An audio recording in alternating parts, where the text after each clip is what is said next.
Like, Why did you choose Jamie, oh your friend? shit. He was the easiest out of anybody because he would have followed me because we're such good friends. Why did you make the suggestion to Jamie to go inside the school today? I was planning to murder him. Chat's literally gonna see itself in here, and this is gonna be a weird one. Okay, I gotta pee real bad. Do you know why you were going to do this? No, I don't. This is 14-year-old Michael Hernandez. He's an honor roll student at Southwood Middle School, the well-behaved son of a business owner and an occupational therapist, and as of right now, he's the prime suspect in the cold-blooded murder of his close friend and schoolmate, 14-year-old Jaime Goff. Detectives would get the answers they're looking for, but only after enduring one of the most spine-chilling interrogations they would ever conduct. The following footage revealing a 14-year-old killer has never been seen before. February 3rd, 2004 started like any other Tuesday at Southwood Middle School in Miami, Florida. Students gathered outside of the school to meet up with friends, socialize, and wait for the doors to open at 8:50 a.m. No one thought much of it when two particular students weren't at their usual meeting spot by the teacher's parking lot that morning. The doors opened and students flooded inside. Before classes started, a student decided to make a pit stop to the boys' bathroom on the second floor of the school. He couldn't have known just how traumatic this decision would turn out to be. Upon entering, another student whom he didn't recognize calmly walked past him and exited the restroom. He observed a single black book bag sitting near the entrance of the bathroom and specks of blood dotting the floor. He peeked underneath the stalls to check if anyone was inside. There was indeed someone else in the bathroom, but something was terribly wrong. A large pool of blood was forming on the floor inside one of the stalls, and there appeared to be a pair. Oh my god, what the fuck? Holy shit, that could have been bad, dude. Yeah, I'm not in the mood for this right now. Well, I am. Of feet hanging down from the toilet. I'm not dirty bulking. He exited the bathroom to advise a nearby security guard that there appeared to be someone bleeding inside the boys' bathroom. The guard simply brushed him off and told him to go to class. He then went and told a friend what he'd seen. Together, the two boys proceeded back into the bathroom. The stench of warm blood had begun to fill the small latrine. The pair tiptoed cautiously toward the stall. They knew they had to look inside. They prepared themselves for the worst, then hesitantly inched the stall door open. The scene before them could only be described as nightmarish. A male student, later identified as 14-year-old Jaime Goff, was covered in blood and unresponsive. He was positioned face down, his chest and torso lying across the toilet seat, while his head and legs hung limply over the sides of it. Blood streamed down his face and into a large pool that was forming on the floor beneath his head. In that pool lay a lone pair of black glasses. One of the boys shouted to the victim twice. When they got no reply, shock turned into panic. The two fled the bathroom in hysterics, startling the security guard in the hallway. This time, alarmed by the students' clear distress, the guard rushed into the boys' bathroom. Upon witnessing the grotesque scene, he immediately radioed the Miami-Dade Police Department. The guard then left the bathroom to retrieve the assistant principal. Upon returning, the guard discovered that, in the few minutes he'd been absent from the bathroom, someone had come in and removed the victim's body from the toilet. The body was now lying face up on the stall floor, his arms splayed out to the sides. School personnel could now clearly see that one side of his neck was shredded to pieces. The school was immediately put on lockdown. Bro, I don't know how the fuck I'm gonna eat. A few hours later, this. Investigators entered the classroom of 8th grade student Michael Hernandez, who'd been identified by one of the two witnesses as the boy they'd seen exit the bathroom that morning. Michael's teacher approached detectives first, with a few pieces of interesting information. She stated that she let her students into the classroom at 8:55 a.m., and since that time, Michael had requested to go to the bathroom 3 times. The teacher observed that Michael had blood on his shirt, which he attributed to a nosebleed. He made 2 trips to the bathroom before 9 a.m. After the school went into lockdown, Michael requested to go to the bathroom a 3rd time, wherein his teacher summoned a security guard to escort him to an unoccupied restroom and back to class. This was reportedly the last time Michael had left the classroom. Michael was taken to an office on the 1st floor of the school to speak with detectives. When investigators inquired as to how Michael got blood on his shirt, He told them that he'd been hit in the face by a door while horseplaying with the victim earlier that morning. The detective examined Michael's face but found no open wounds that he could have bled from. Michael quickly changed his story. He claimed he'd gone back to the second-floor bathroom where he'd parted ways with Jaime earlier. What sauce did you get? Come on, son. What a dumb question. Honey roasted barbecue, baby. Literally the #1 goated sauce on Chick-fil-A. When he entered the restroom, there was already another student inside that Michael wasn't familiar with. The student advised Michael that there was someone inside one of the stalls. That's when Michael got down close to Polynesian is like almost #1. Don't talk to me about Chick-fil-A sauce. I'm the sauce boss, bitch. the floor to look underneath. When he bent down, his shirt grazed the floor and got blood on it. However, he did in fact see his friend Jaime inside the stall. After that, he simply left the bathroom and went to class. After collecting Michael's statement, a consensual search of Michael's book bag was conducted. What they found inside told an even more shocking story than the one Michael had just spun. Inside the bag was a red jacket and 2 latex gloves, both with traces of blood on them. The detective asked Michael to accompany him to the station, to which Michael agreed. A little after 1:40 p.m., Michael was transported to the Miami-Dade Homicide Bureau office. Here, he regaled detectives with an What the fuck was he thinking? entirely different tale.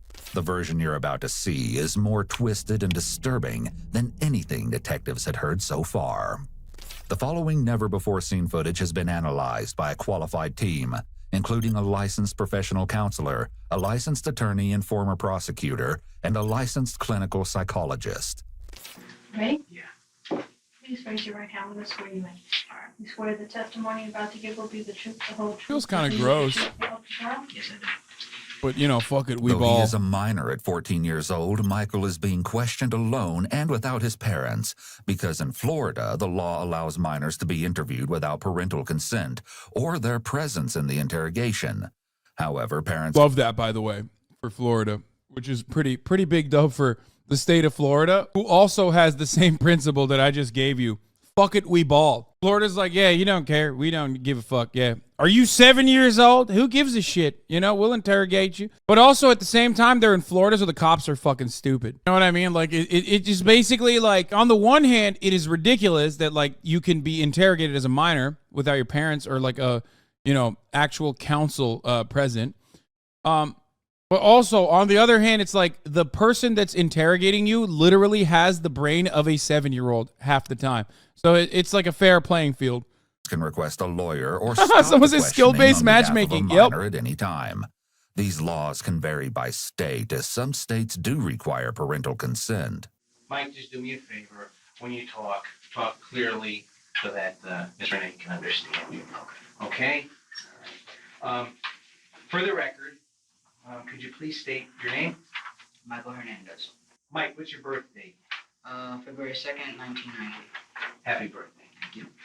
So you just turned 14. Yes, I did. Very good. And what grade are you in? I'm in the We said you just turned 14. Michael Very is being good. very cooperative and well-mannered during the preliminary questioning. He articulates well and answers the detective's questions clearly. His posture mimics that of an attentive student. He's sitting up straight, his hands folded in front of him, and his eyes keenly fixed on the detective. His body language conveys By the way, this is the most 32-year-old, 14-year-old I've ever seen in my entire life. I mean, he's already a psychopathic murderer, right? So I don't really feel too bad shitting on him. But his fucking hairline, oh my God, dude. At that point, you're like, you're ABAB, assigned bald at birth. You don't have a lot of options, you know? You make do with what's going on. respect and a willingness to be compliant. However, we'll soon see that his motives are actually much darker. What school do you go to? Southwood Middle School. And are you in any special classes or anything? Any honors classes? I'm in gifted. When you look like that at the age of 14, you got 2 options, okay? Crypto furry YouTube essayist that talks about libertarianism, 1 million Reddit karma, psychopathic murderer. That's it. He said, why not all 3? All my classes are gifted except for my electives. Very good. Is he balling, dude? What is this? Oh, I'm a gifted student. You can read and write the English language, correct? Yes, I can. And what are your grades in school, Mike? A's and B's. Michael appears proud to talk about his exceptional performance in school. Being a gifted student seems to be a big part of Michael's identity. Do you know an individual by the name of Jaime or Jamie Goff? Yes, I do. The J in Jaime here is pronounced with an H sound, like it would be pronounced in Spanish. Thanks. But Michael and the detective pronounce Jaime with the J sound. At the mention of the victim's name, Michael's cool demeanor slips very subtly. For the first time, he seems to hesitate before answering the question. Homie is 14, dog. That's probably why. Yes, I do. His hands make a slight movement, as if he's trying to talk with them, but doesn't exactly know how. And how do you know Jamie? We've been friends since the 7th grade. And for the record, Jamie is the victim in this case. How old is Jamie? 14. And you're 14 also. Yes. How much older is he than you? I'd say about 4 months. Let's see. It's 300 calories, and I don't have the full thing, thank you. 4 months. Almost 4. It would take a few days. Okay. Normally, detectives ask a suspect very open-ended questions like, "Tell me what you did this day." But here, the detective is using a lot of leading questions, which may be due to Michael's very young age. And what time did you get to school? 8:25, a little after, between 8 and 9:30. And when you arrived at school, where did you go to? I went to the fence on the. This is a diet lemonade, 25 calories, Chick-fil-A Cool Wrap, which is like 320 calories or something, and I had a grilled chicken sandwich, no cheese, nothing, which is another like 300, 400 calories. Is where me and some other people would just hang out. And this would be before class? Yes, before class. And who were the people that you would hang out with in the morning? You guys don't know how to do math, Most of the time it'd be with Jamie Goff, Andre Martin, and myself. And sometimes there were some other people, but they didn't hang out with us. They just were there. Okay. Today, Yes. who did you meet at the fence? I met Jamie Goff. And how did Jamie seem this morning? He seemed like he normal hall, like he does every morning. Did you make any suggestions to Jamie that you and him go into the school early this morning? Yes, I did. And about what time was that you suggested that both of you go inside? A little after 8:30, maybe like 8:31 or 35, between those times. What time does school open and are students allowed inside the school? 8:50. Did Jamie agree to your suggestion to go inside when you made that to him? We had to make a deal first because he didn't want to get in trouble because we've gotten in trouble on previous times when we've attempted to go up there. And why do you get in trouble for attempting to go inside the school? Because it's too early and we shouldn't be walking around upstairs. And I see. Why did you make the suggestion to Jamie to go inside the school today? I was planning to murder him. What? Michael answers this question as matter-of-factly as he's answered all the other questions so far. There's not a single hint of empathy. Throwing, bro. L, big L. That's so weird. How are you like a 10-year-old and that's the words that come out of your mouth? God damn, dude, just broken from the jump. And I guess that's why it says like, this is the most psychopathic kid. This is the most normal Redditor, by the way. Or remorse to be found. He seems undeterred, even by the fact that he's admitting to first-degree murder and exposing himself to the highest level of criminal penalty there is.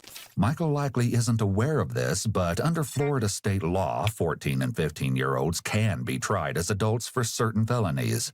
They can also be subjected to the exact same penalties that an adult can receive, with the exception of the death penalty. Since Michael has already confessed to the first-degree murder of his friend, all that's left is to see if the court will possibly take pity on him. Do you know why you were going to do this? No, I don't. Now, what was your plan? How were you going to accomplish this? I was going to get him into a stall, the last stall because it's the biggest, so I'd have more room. Now, this is in a restroom? This is the restroom. On which floor? 2nd floor. Okay, and it's the male restroom? Yes, it is. Where is it near? It is near the media center and the gifted U.S. history class. Okay. And once you brought or got Jamie in there, how are you going to bring him or lure him into the restroom? We usually go to the restroom after we get upstairs so we don't get caught by security. Okay. And so I knew that was going to work. I got him into the stall by saying, look, I have something to show you. So I got him into the stall and I told him to turn around because I wanted it to be a surprise. Before that, I put on the gloves. He saw me put on the gloves and I said all that. Oh, you're going too fast. And I said, I like them because they're. Dude, I love that. I love that. This guy said, smart kid, but wrong intentions. It's possible that Michael's cadence has increased here due to his excitement to talk about the crime for the first time. This is always how psychopaths Retelling behave. a story can be a way for someone to relive an experience, and it often brings back feelings associated with the original event. His fast talking could also be due to his eagerness to show how smart he was in preparing for this crime. He may be seeking admiration from the detective for how well he planned his attack. Michael's enthusiasm is also evidenced in his full cooperation when being questioned, appearing like he's sitting for a job interview instead of an interrogation. It's odd that he doesn't seem afraid or bothered at all that he's sitting there because he's been caught for the murder of He was like, yeah, I thought, if I do a really good job, you guys will hire me. That's what he thought. his friend. Now, you also said that you put on gloves. What kind of gloves were these? They were latex gloves. Where did you get them from? My mother purchased them at Walgreens the previous night. Why did she purchase these? Was that at your request? It was at my request because I said that I needed them for extra credit for my science class. There's no denying at this point that Jaime's murder was premeditated. More disturbingly, it seems that Michael mapped out every single detail and accounted for almost all possible factors before executing his plan. A thorough search of Michael's backpack yielded a secret compartment that he'd made by cutting a slit in the inner lining and attaching Velcro along the edges of it so that it could be secured shut. He'd used this compartment to store the murder weapon, meaning Michael had even planned for the possibility of his backpack being searched. Now, you and him are already in the stall, correct? Yes. Did he go into the stall first? Yes. Did you follow him? Yes, I did. Did you close the stall door? Yes, I did. Now, what transpired next? Okay. I What the was fuck? talking to him and I told him, all right, now I have to put my hand over your mouth. Okay. And so I did, and I lifted his neck up. Now, was he facing you or was he away from He you? was away from me. Did you put your hand over his mouth? Yes, I did. And which hand did you use to put over his mouth? My left hand. Once you did that, what happened next? I had already before I put my hand over his mouth, I already put my knife out. So the blade was already out. Now, where had you kept this blade? I had kept it in my jacket pocket. And what color jacket did you have on today? I had a red jacket. Now, is this the same clothing that you're wearing? Yes. The detective is asking Michael a lot of control questions, meaning questions he already knows the answer to in order to see if Michael is being truthful with him. He's also asking him questions to see if they corroborate with the evidence they have already ascertained. And what did you do next? I took the knife out and I proceeded to slit his throat. Now, do you remember in which direction you slit his throat? Left to right. Michael is able to recall the details of the murder extremely well, even noting the direction in which he slit his friend's throat.